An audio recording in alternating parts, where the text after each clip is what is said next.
Hey guys, my name is Mary Ward. I am the Assistant Professor of Graphic Design at MSU Northern in Havre, Montana. I look forward to working with you guys. This is an art history course, global visual culture, and it's an interesting subject. So that helps a lot with just this course in general, really. I did create a welcome message here in Brightspace. We do have textbook information in here in the announcements. It's also found in the syllabus, which is what I'm working on right now. I'm getting the syllabus review video done. That's kind of the purpose of this video, really, is to go over the syllabus. But this is the textbook. The e-text is probably the best option for most students. It's the fastest way to get the textbook because we do start using the textbook almost immediately once this course starts. So you definitely want to get this ordered. Some people like physical copies. If that's the case, I would order it like today if possible to get it here in time for the course. If we go into the content area, I am going to be posting the syllabus. I will turn this eyeball on. You'll be able to see the syllabus in here, but I have it downloaded so we can go over that now. Summer 2024, 3 credits. This is a quick course. It's 5 weeks long. So we have 15 weeks worth of information in a 5-week course. So it's a very fast way to get that 3 credit, those 3 credits that you're needing. But it's a time commitment of at least 3 hours a week, reading, doing the assignments. You know, if you want to watch the lecture videos, that's even a little bit more time. You can always speed them up a little bit. You can listen to them while you're making dinner, folding laundry, things like that. Some of the students really enjoy the lecture videos, but I do want you to read as well. So, this is my phone number. Texting me works really well, especially during summer hours. You can also email me in Brightspace and at this msun.edu. Address, course description. Global visual culture will be a journey into the concepts, processes, techniques, and media used by artists of the past and of today. We'll be discussing art from around the globe to better understand how art shapes culture and vice versa. Students will gain enough understanding of cultural visual language to be able to identify and discuss the geographical, geological, and historical context of a variety of art objects. You'll learn the process of critique in written form, and you'll become proficient in identifying the elements of art and the principles of design used in artistic production. We're actually going to spend quite a bit of time on the elements of art and the principles of design. Hopefully, by the end of the course, you can understand those really well. Also, by the end of the course, you should be able to identify, understand, critique, and really just appreciate art from different time periods and areas of the globe. So here's the notebook. Once again, this is kind of what the cover looks like. It's Preble's Art Forms 12th edition by Patrick Frank. E-text, like I said, is a good option for most students and probably the most economical. Here's the grades. Weekly chapter quizzes are worth 30%. That's where you would read the chapter, watch the lecture video, and then come back into Brightspace to take that quiz. Exercises, assignments, discussions, projects, everything else basically 40%. And then we have 2 projects that are both worth 15%.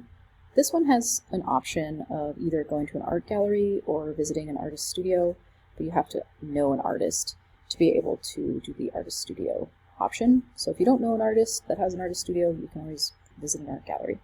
That's worth 15%, like I just said. Public art project worth 15%. That's basically where you go and take a little field trip to a piece of public art that's local to you, like a mural, statue, anything like that, and you write a paper about it. We'll get into a little bit more detail later on. So yeah, so this is the course schedule. Week 1 is split into 2. So all 5 weeks are split into two parts. Monday through Wednesday is the first half, and then Thursday through Sunday is the second half. And each of those is contained within a module. So we have 2 modules per week.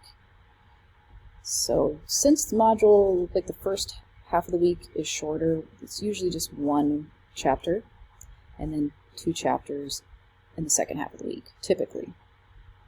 Week 2 is the same as week 1. We cover 3 chapters, but project number 1 is due at the end of week 2. So we will start project number 1 as soon as the course starts because project number 1 is due at the end of week 2. So, and then right after week 2 is done, we start on project number 2. And then that will be due at the end of week 4, as you can see here. Week 3, we cover 4 chapters, so there's quite a bit in week 3. The rest of them are either 3 chapters, actually week 4 is 2 chapters. So there you go, that's kind of week 1 through week 5 with 2 modules per week.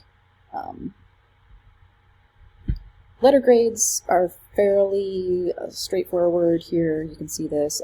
D's are not going to be passing grades, just FYI. I know there's some students that think a D is a passing grade, but in college it's not. So I'd always try to kind of bring that up, just in case there's any confusion there. D's do not get degrees. They will count towards your overall credit load, but they will not count if it's a required course in either your minor or major. So you need to get a C or higher, obviously, if you want to pass the course, if it's a required course for your minor or major. Student responsibilities. Since this is an online course, you need to check Brightspace daily, read the announcements, read through the modules in week 1 through 5, complete your chapter readings, and take your chapter quizzes every week. You might want to watch those lecture videos I give you as well on each chapter. Complete the additional assignments, discussions, projects in a timely manner.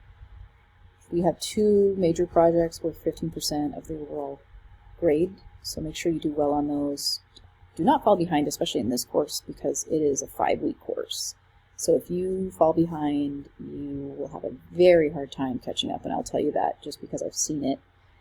It's a very hard to catch up, especially such a short course. So make sure you just do what you're supposed to do every module, every week, and stay on time. And if you can do that, then you'll do just fine. So reading the book, completing the quizzes, the chapter quizzes makes up 30% of your grade in this class, so make sure you take reading seriously.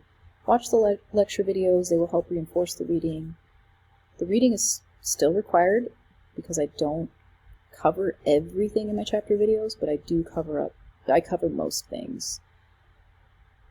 Emailing me, texting me works well if you have any questions. So if part of your responsibility as a student, if you're confused about something, make sure you're advocating for yourself and you're asking questions. Like I said, texting is the fastest way to get a hold of me, especially during the summer. Late work is accepted, but it is cut down a letter grade for being tardy.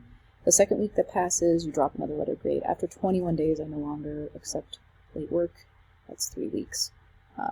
I just want to remind everyone it's super convenient when everybody gets their work in on time. I really appreciate it. It makes my job a lot easier. It's a lot easier on you guys too as well. And so, I just want you guys to know that I just appreciate it if you can get your work in on time. I really do. Attendance obviously doesn't really apply for this course. Office hours, I don't have any scheduled for this course, but if you need to Zoom, meet with me in person on campus, if you want to call me, text me, any of that kind of stuff, just text me first and then we can set up a meeting however way you want to meet.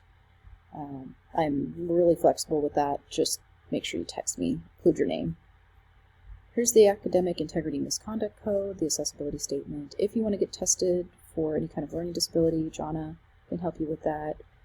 She can get, that gets you time and a half on quizzes, things like that. Tutoring Central, they can help you with, computers, writing math, that kind of thing. Any kind of Brightspace help that you might need if you're confused how to use Brightspace. Jason and Brittany in Cowan Hall, this is also their email. They're super helpful. They are very knowledgeable in Brightspace. So that's pretty much the course in a nutshell. I will be launching the weeks here pretty soon. This doesn't take me too long, but I need to do a little bit more work there. And yeah, I look forward to working with you guys this semester. And yeah, this should be a fun, relatively quick experience. So we'll see you soon. I will be posting more videos, I'm sure.